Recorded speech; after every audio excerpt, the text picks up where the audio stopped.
अला इन्न औलिया अल्लाहि ला खौफुन अलैहिम वला हुम यहज़नून। सदक़ल्लाहुल अज़ीम व बल्लगना रसूलुहुन नबियुल करीम। मुअज़्ज़ज़ बुज़ुर्ग हज़रात और नौजवान साथियों, ये अल्लाह तबारक व तआला का निहायत ही फ़ज़ल और करम है और उसके प्यारे हबीब रहमतुल लिल आलमीन सल्लल्लाहु तआला अलैहि व आलिहि वसल्लम की लुत्फ़ इनायत है कि आज अल्लाह रब्बुल इज़्ज़त के बेपनाह फ़ज़ल व रहमत से जुमा मुबारका की इस मुक़द्दस और मुबारक मजलिस में हम सब को शिरकत की सआदत और तौफ़ीक़ अता हुई है।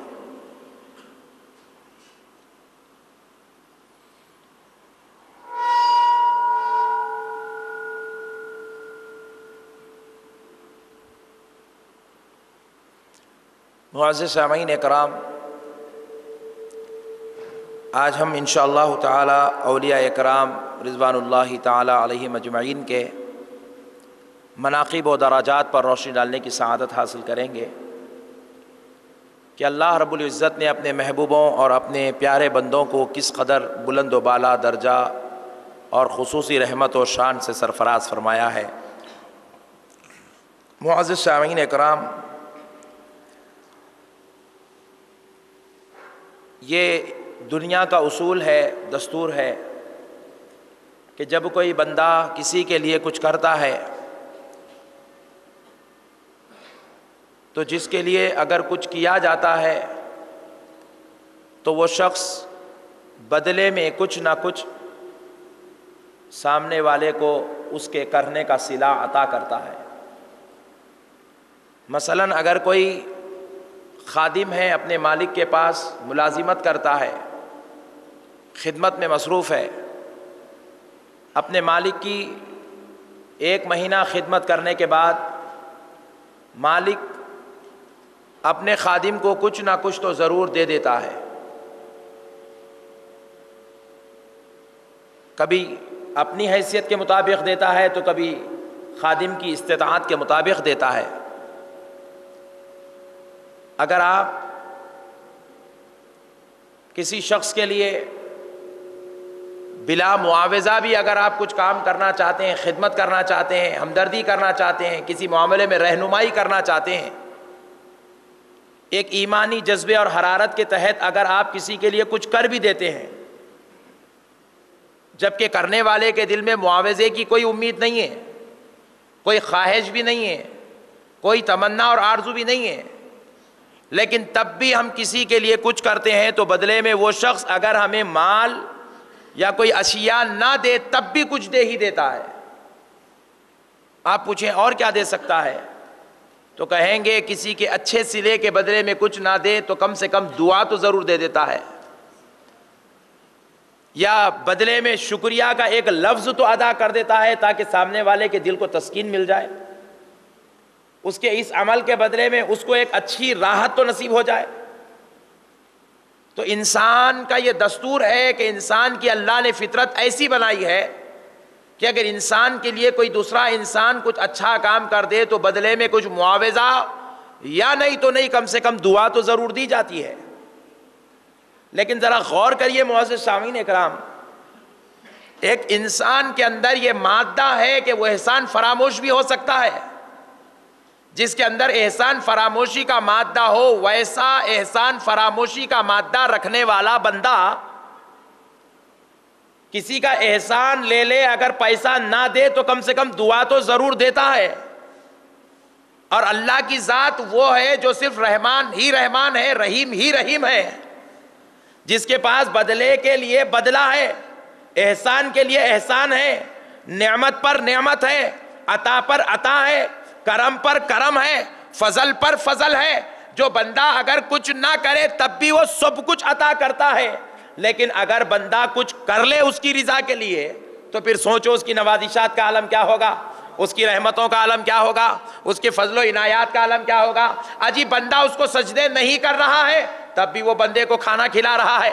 बंदा उसको सही तरीके से खुदा कह के नहीं पुकार रहा है, तब भी वो बंदे को रात में आराम की नींद दे रहा है, दिन में कारोबार और तिजारत चैन अता कर रहा है। अजी बंदा उसकी हकीकी बंदगी में मसरूफ नहीं है, तब भी बंदे के ऊपर माँ बाप वाला एहसान हो रहा है, बीवी बच्चे वाला एहसान हो रहा है, कारोबार तिजारत वाला एहसान हो रहा है, सांस लेने और छोड़ने का एहसान हो रहा है, रात और दिन के चैन और सुकून और इत्मीनान की नींद का एहसान हो रहा है। लेकिन जरा सोचो फिर उन बंदों के ऊपर उसकी नवाजिशात और एहसानात का आलम क्या होगा जो बंदे उसकी रिजा के लिए बिस्तर को छोड़कर मुसल्ले को पकड़ लेते हैं, उसकी रिजा के लिए घर बार को छोड़कर जंगलों बियाबा को पकड़ लेते हैं, उसकी रिजा के लिए दोस्तों अहबाब को छोड़कर अल्लाह वालों से दोस्ती कर लेते हैं, उसकी रिजा के लिए खानदान और कबीले रिश्तेदारों की खुशियों को, उनके खानदान की मेहमान नवाजियों को छोड़ते हैं और मस्जिदों को पकड़े बैठे हैं। तो वैसे बंदों पर उसके एहसान का आलम क्या होगा, उसके फजल का आलम क्या होगा, उसके इनामात का आलम क्या होगा। जब हम ये बात गौर करते हैं तो आओ हमें मदीने वाले नबी सल्लल्लाहु अलैहि वसल्लम फरमाते हैं, सुनो मेरे बंदो, जो बंदा अल्लाह की रिजा के लिए अपनी ख्वाहिशात को तर्क कर देता है, नफसानियत को ठुकरा देता है, अपने अंदर आने वाले ख्वाहिशानी मादाओं को तर्क कर देता है और उसकी रिजा के लिए रात और दिन गुजारने लगता है, उसकी रिजा के लिए सजदी और रुकू करने लगता है, उसकी रिजा के लिए अपने सारे शब और रोज गुजारने लगता है, तो उस पर अल्लाह कैसे इनाम फरमाता है, कैसे एहसान फरमाता है। मुअज़्ज़ज़ शामीन कराम, बुखारी व मुस्लिम की मुत्तफ़क़ुन अलैह हदीस है, हज़रत सय्यदुना अबू हुरैरा रज़ियल्लाहु तआला अन्हु रिवायत करते हैं, आका नामदार मदनी ताजदार अलैहिस्सलाम ने इरशाद फरमाया, आका अलैहिस्सलातु वस्सलाम इरशाद फरमाते हैं कि अल्लाह रब्बुल इज़्ज़त ने अपने नेक बंदों के लिए ऐसी नेमतें तैयार कर रखी है, ऐसी नेमतें तैयार कर रखी है, माला ऐनुन रातु, फरमाते हैं कि उन नेमतों का तसव्वुर किसी आंख में भी नहीं हो सकता, आप उन नेमतों का तसव्वुर कर ही नहीं सकते।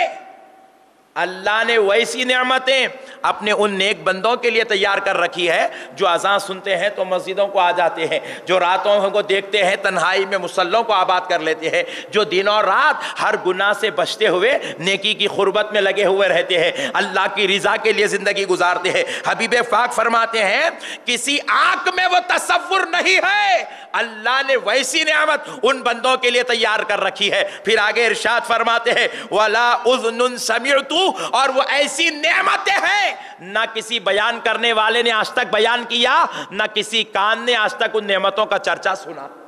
अल्लाह ने वैसी नेमतें उनके लिए तैयार करके रखी है, ना उसका तज़किरा हो सकता है, ना उसकी समाअत हो सकती है, ना उसका तसव्वुर हो सकता है, ना वहमो गुमान में उसकी इंतहा को, उसकी इब्तिदा को हम पहुंच सकते हैं। अल्लाह ने वैसी नेमतें तैयार करके रखी है। फिर उसके बाद फरमाते हैं वला खतरा अलल क़ल्बि बशरिन फ़अक़रऊ इन शिअतुम, आक़ा नामदार मदनी ताजदार अलैहिस्सलाम फरमाते हैं कि ना किसी फर्द बशर के दिल में उसका ख्याल आ सकता है, तुम ख्याल तक भी नहीं कर सकते। अल्लाह ने वैसी नेमतें अपने महबूबों के लिए तैयार कर रखी है। फिर फरमाते हैं आका अलैहिस्सलातु वस्सलाम, अगर तुम चाहते हो तो कुरान की इस आयत को पढ़ लो। आका अलैहिस्सलाम ने फरमाया फला तअलमु नफ्सुम मा उख्फिया लहुम मिन कुर्रति अयुनिन जज़ाअम बिमा कानू यअमलून। आका नामदार मदनी ताजदार अलैहिस्सलाम सूरह सजदा की आयत पढ़ के तिलावत फरमाते हैं कि हमारी इबादत करने वालों के लिए हमने ऐसी बेहतरीन जज़ा रखी है, ऐसा बेहतरीन नेमत रखी है, ऐसा बेहतरीन फल और इनाम रखा है, ना किसी आंख में उसका तसव्वुर है, ना किसी कल्ब में उसका ख्याल है। कोई बंदा उन नेमतों के तसव्वुर को नहीं पहुंच सकता। लेकिन जरा याद रखो भाई, हम तसव्वुर को भी नहीं पहुंच सकते, लेकिन औलिया अल्लाह जो होते हैं उसकी हकीकत को पहुंच जाते हैं, उसको इस्तेमाल किया कर लेते हैं। नेक बंदे उस नेमतों को हासिल कर लेते हैं। लेकिन कुर्बान जाए इश्क क्या होता है, जरा ये भी सुन लीजिए। हजरत अबू बकर सिद्दीक रज़ी अल्लाह तआला अन्हु दरबार रिसालत में बैठे हुए हैं। शबे मेराज के बाद दूसरा दिन है। आका अलैहिस्सलातु वस्सलाम मेराज से तशरीफ लाए। हजरत अबू बकर से फरमाने लगे या रसूल अल्लाह, आपने रात में मेराज की, आपको रात में मेराज अता हुई, आपने जन्नत और दोज़ख के मुशाहिदों से सरफराजी हासिल की। या रसूल अल्लाह जरा बता दे कि जन्नत कैसी है? हुजूर फरमाते हैं अबू बकर, जन्नत ऐसी नेमत है ना उसका तज़किरा हो सकता है, ना उसकी खूबसूरती का बयान हो सकता है, ना उसकी इंतहा को कोई बयान कर सकता है, ना उसकी इब्तिदा को कोई बयान कर सकता है। लेकिन सुनो है अबू बकर, वो उसकी हकीकत का तो तज़किरा कोई नहीं कर सकता, लेकिन मैं तुम्हारे लिए एक चीज जरूर बता देता हूं। पूछा या रसूल अल्लाह वो चीज मेरे लिए क्या है? तो आका अलैहिस्सलाम फरमाते, सुनो अबू बकर, मैंने जन्नत में एक मोतियों वाला महल देखा, नूर से उसकी दीवारें बनी हुई है, उसमें हसीन और जमील खूबसूरत हूरें खड़ी हुई है। और ऐ अबू बकर, मैंने वो महल देखा तो उनके खड़ी हुई हूरों से पूछा, ऐ हूरो, ऐसा महल पूरी जन्नत में कहीं नहीं है, इतना हसीन और जमील महल जो जन्नत में सबसे ज्यादा मुमताज नजर आ रहा है, बताओ ये किसका है? तो हूरे कहती है, या रसूल अल्लाह, ये आपके गुलाम अबू बकर का महल है, ये आपके गुलाम अबू बकर का महल है, और हम जो हूरे खड़ी है ये अबू बकर की जन्नती बीवियां हैं। तो आका अलैहिस्सलाम फरमाया, अबू बकर, मैंने तुम्हारी बीवियों से भी मुलाकात की, जन्नत की, तुम्हारे मकान को भी देखा, और वैसा मकान जन्नत में कहीं और नजर नहीं आया। हजरत अबू बकर सुन के खुश नहीं हुए, रो पड़े और रोते हुए अर्ज करने लगे, या रसूल अल्लाह, वो जन्नत भी, वो जन्नत के अंदर जो मकान है वो मकान भी, और वो मकान वाला अबू बकर सब मुस्तफ़ा पे से कुर्बान है, सब मुस्तफ़ा पे कुर्बान है, वो जन्नत भी कुर्बान है, वो जन्नत में रहने वाला अबू बकर भी आप पे कुर्बान है। या रसूल अल्लाह, मुझे वो जन्नत से क्या गरज, मुझे गरज आपसे है, मैं आपका हो गया, ये मेरे लिए कमाल की बात है। इसीलिए मेरे भाई, मैं ये बात आप सोच रहे होंगे कि अच्छा मौलाना औलिया अल्लाह की अजमत थे, उनका मुकाम बता रहे थे, फिर इधर क्यों आ गए? इसलिए प्यारे दोस्तों, ये औलिया अल्लाह के मनाकिब, या औलिया अल्लाह के दर्जात, या औलिया अल्लाह के मिलने वाले इनामात बेशक हक है, लेकिन याद रखो, अल्लाह का वली जन्नत के किसी मुकाम के लिए इबादत नहीं करता, किसी बदले के लिए इबादत नहीं करता। अल्लाह का वली किसी हुस्न वाली हूर के लिए इबादत नहीं करता, अल्लाह का वली जन्नत में जगह पाने के लिए इबादत नहीं करता, बल्कि अल्लाह का वली अल्लाह को पाने के लिए इबादत करता है, अल्लाह को राजी करने के लिए इबादत करता है। अल्लाह वालों के तसव्वुर में जन्नत के नेमत तो दूर की बात है, जन्नत का भी ख्याल नहीं रहता, जन्नत का भी ख्याल नहीं रहता। एक वक्त की बात है कि औलिया इकराम से पूछा गया कि जन्नत और दोज़ख में क्या फ़र्क है? तो फरमाते हैं, जन्नत और दोज़ख में बस इतना फ़र्क है, एक तरफ जाने से अल्लाह खुश होता है, दूसरी तरफ जाने से अल्लाह नाराज़ होता है। मतलब बताते हैं, जन्नत के हुस्न जमाल से हमें कोई वास्ता नहीं, जन्नत वो जगह है जो अल्लाह के खुश होने से मिल जाती है, दोज़ख वो जगह है जो अल्लाह के नाराज होने से मिलती है। तो फिर प्यारे बुजुर्ग और दोस्तों, पता क्या चला? जन्नत बात की नेमत है, रज़ाए इलाही पहली नेमत है। पहला इंसान का ख्याल, पहले इंसान की तवज्जे अल्लाह की रिज़ा और नाराज़गी पर होनी चाहिए। तो औलिया अल्लाह अपनी ज़िंदगी में जिस चीज़ को मद्देनज़र रखकर चलते थे, जो उनके जहनों और वहमों गुमान को बार बार झिंझोड़ता था, वो अल्लाह की रज़ा और नाराज़गी का ख्याल था। हर अमल में वो यही सोचते थे, हमारे ये अमल से अल्लाह राज़ी होगा। हर अमल में वो यही सोचते थे, अगर ये अमल ऐसा हो जाएगा तो अल्लाह नाराज़ हो जाएगा। इसलिए मेरे भाई, वो अल्लाह की नाराज़गी का बड़ा ख्याल रखते थे, उससे डरते थे, उससे बचने की पूरी कोशिश करते थे, और रज़ा वाले अमल के लिए एक रात दो रात नहीं, किसी वली ने 64 साल की सारी रातें अल्लाह की रिज़ा के लिए इबादत में गुजार दी। किसी वली ने 40 साल की रात और दिन जंगल में अल्लाह के लिए गुजार दी। किसी वली ने पहाड़ों पर 50 साल तक अल्लाह अल्लाह करते हुए गुजार दिया। किसी वली ने जंगलों में 12 साल तक उल्टे टंगे होकर अल्लाह की इबादत करने लगे। कोई वली अल्लाह की रिज़ा के लिए जंगलों में कच्चे पत्ते खाकर अपने नफ्स को मारने लगे। कोई वली अल्लाह की रिज़ा के लिए पानी का ठंडा गिलास की ख्वाहिश हुई तो ठंडा पानी मुंह के करीब आया तो कहने लगे कि फिर दोबारा पानी न पिलाना, क्योंकि मुझे पता चल रहा है कि अभी मेरे अंदर नफ्स जिंदा है। मैं चाहता हूं कि नफ्स मर जाए और सिर्फ अल्लाह की रिज़ा वाला ख्याल जिंदा हो जाए। तो इसलिए मेरे प्यारे भाइयों, औलिया अल्लाह जहां होते हैं वह मजहर इलाही बन जाते हैं, अल्लाह के वजूद का यकीन बन जाते हैं, अल्लाह के खुर्ब की हकीकत बन जाते हैं। जो बंदा वली के करीब होता है, बड़ी जामे बात अर्ज कर रहा हूं, जहन नशीन कर लें, जो बंदा वली के करीब होता है।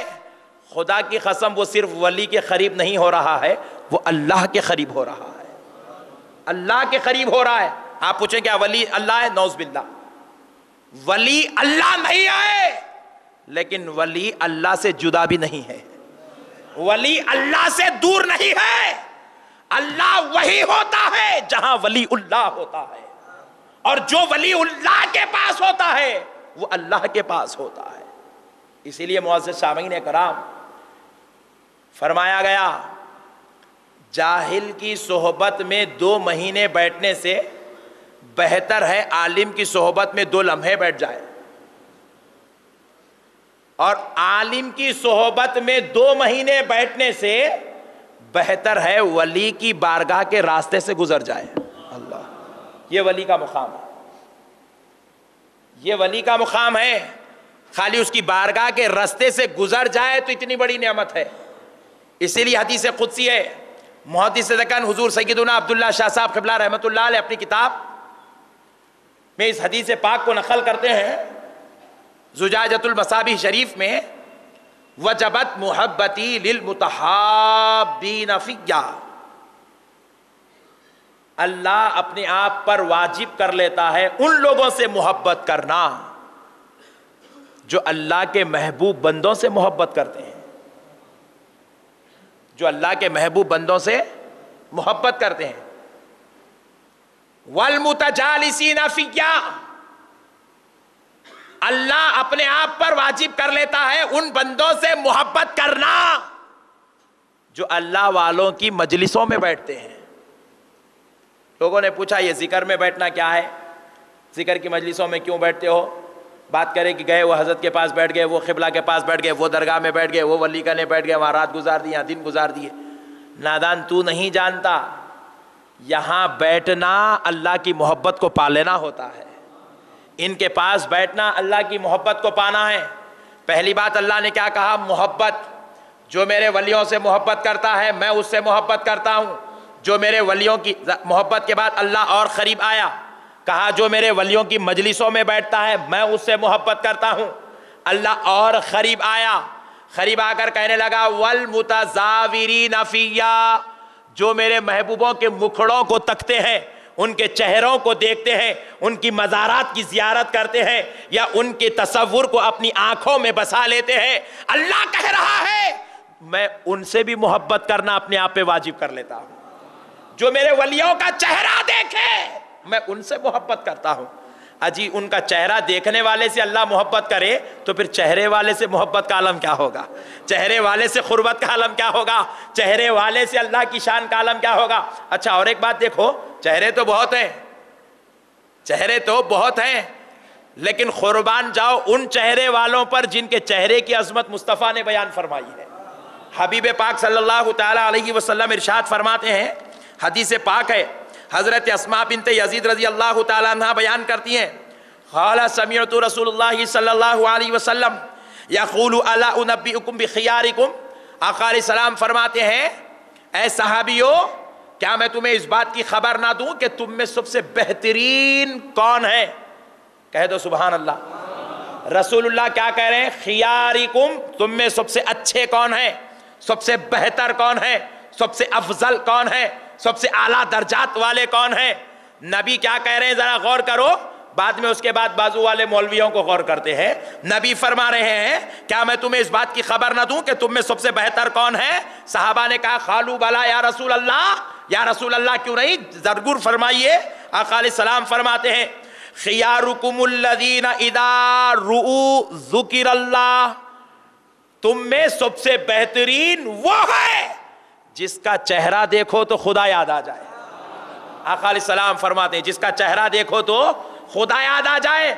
चेहरा तो सबके पास है, मगर मुस्तफ़ा जाने रहमत कर रहे हैं बेहतर वो है जिसका चेहरा देखो तो खुदा याद आ जाए।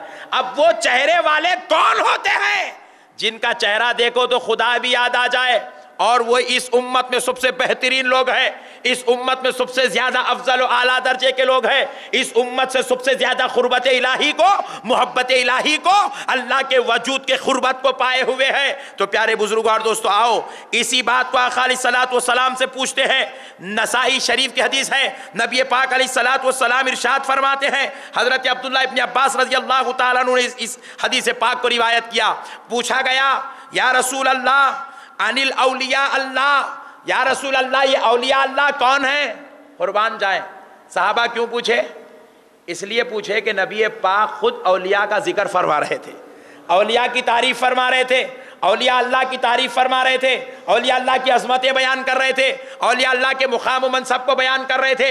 नबी बता रहे थे, मेरे सहाबा के बाद मेरे फैज़ो करम से, मेरे लुत्फ़ो इनायत से मेरी उम्मत में कुछ ऐसे लोग भी पैदा होंगे, उस जमात को औलिया अल्लाह का नाम दिया जाएगा। उनकी ये अजमत होगी, ये शान होगी, ये फजीलत होगी, ये मुकाम होगा, ये रुतबा होगा। जब ये रुतबे सुने, सहाबा परेशान होकर पूछने लगे, या रसूल अल्लाह ये औलिया अल्लाह कौन होते हैं, इनको कैसे पहचाना जाए? तो मुस्तफ़ा जाने रहमत फरमाते हैं, उनको पहचानने की बस एक अलामत है। मुस्तफ़ा फरमाते हैं वो एक अलामत ये है, अल्लज़ीना इज़ा रुऊ ज़ुकिरल्लाह, कि उनका चेहरा देखो तो खुदा याद आ जाता है, उनका चेहरा देखो तो खुदा याद आ जाता है। यह औलिया अल्लाह की अलामत है।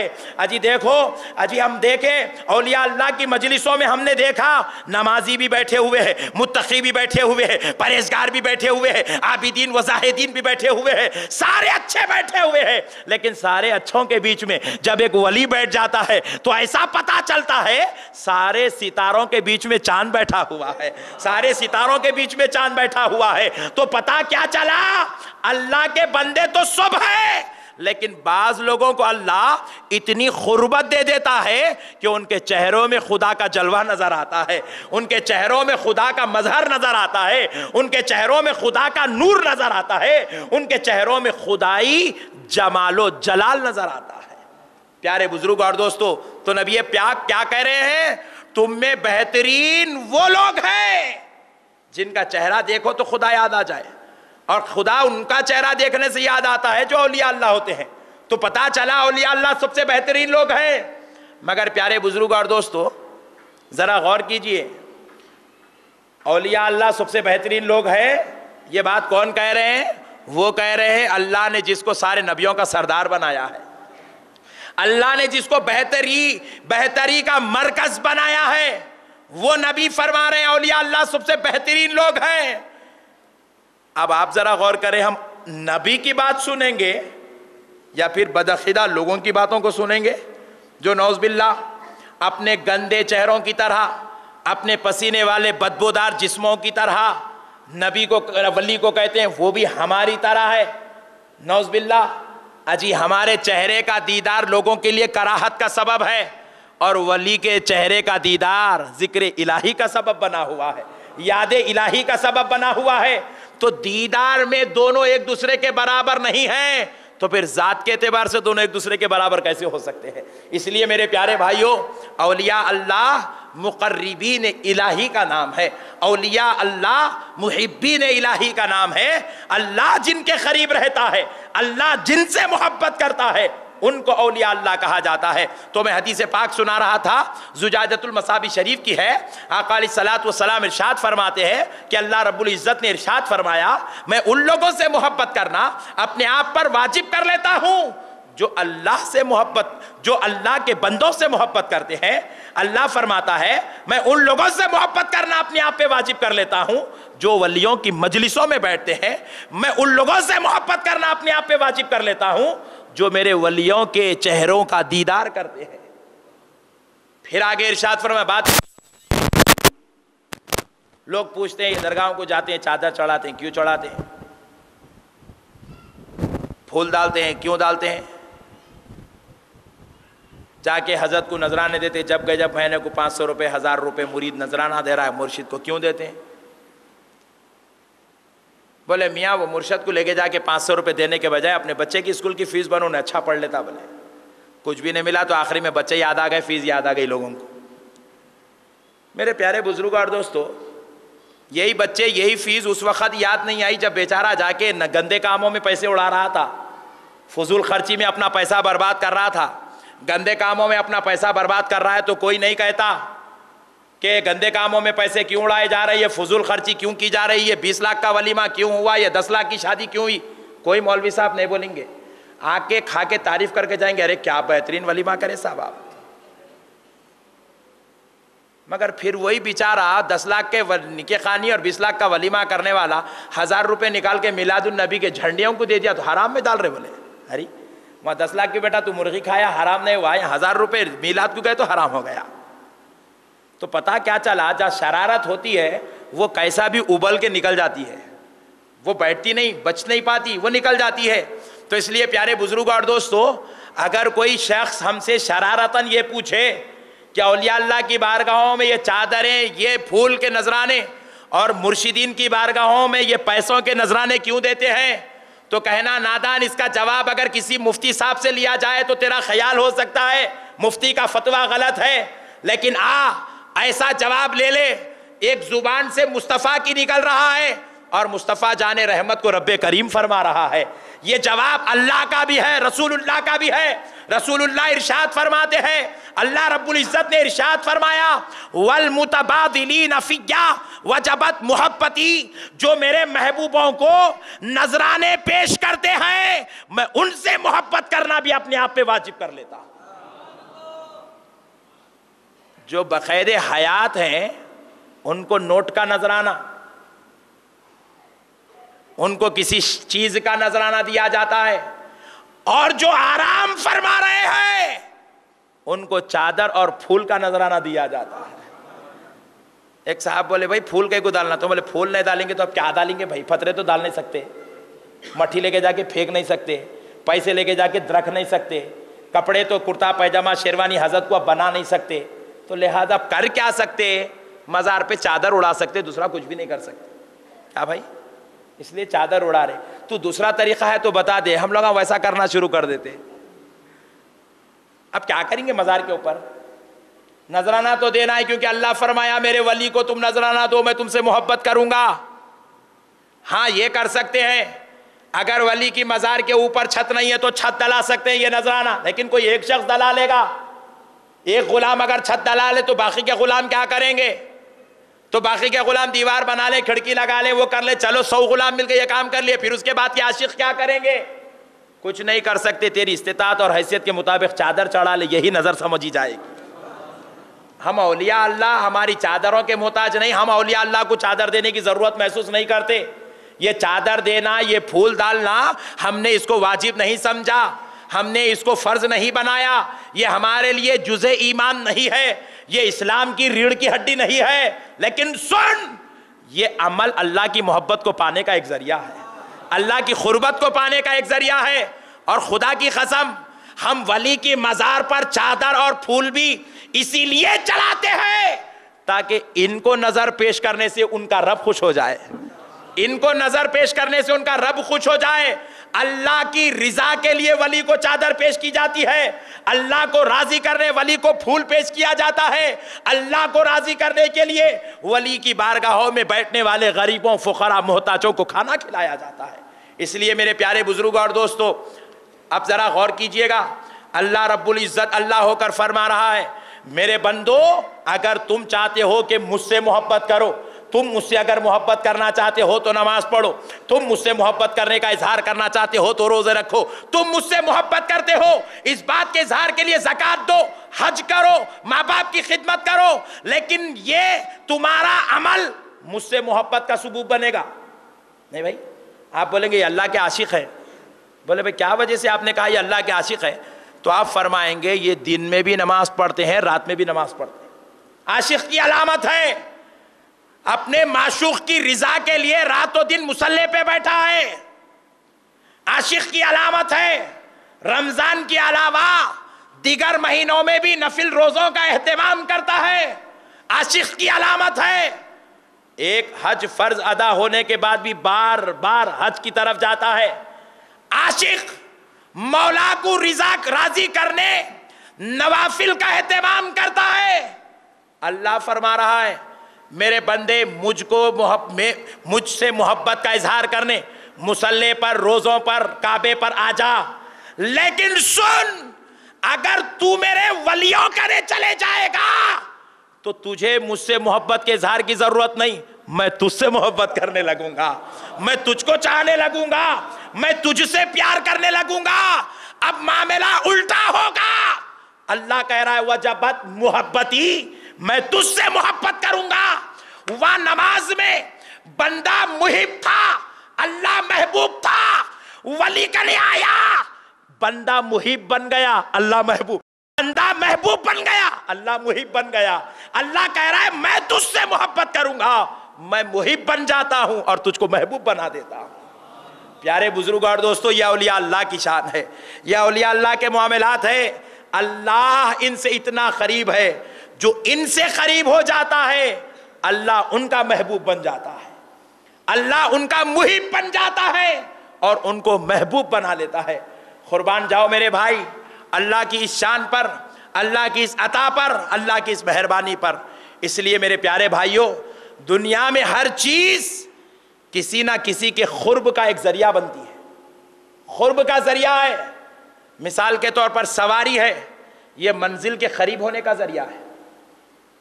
आप अगर शहरी मुकामात में किसी मंजिल पर पहुंचना चाहते हैं, मसलन आपको अगर यहां से चार मीनार पहुंचना हो, आपके पास बस है जो यह मंजिल की खुर्बत में ले जाने वाली चीज है।